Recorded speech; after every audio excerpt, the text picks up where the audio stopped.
we warmly welcome. We are very, very appreciative that the Adre border crossing has been opened. We wanted that opened months ago. And as you know, it's the gateway into some of the areas of most acute famine, as well as other forms of civilian suffering.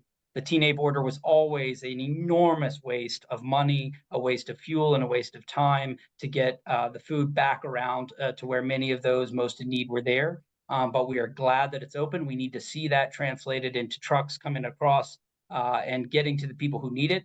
That's one of the things we're focused on here with this diplomatic coalition and team that's trying to turn that into results.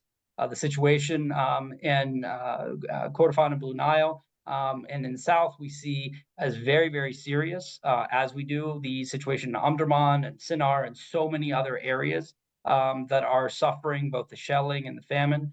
We do believe that we should work with all parties on international humanitarian law. That is not a gift of legitimacy. That is the reality of how humanitarian law functions. We do respect the sovereignty rules that apply, and so do the UN systems that go through.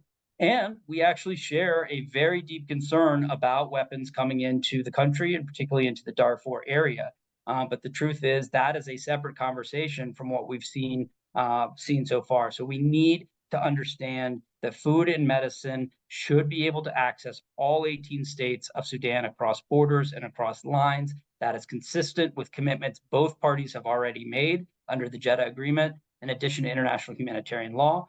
And one thing we hear from both sides is an interest in enforcing Jeddah. That means allowing food and medicine to all areas, including the areas in the Nuba Mountains.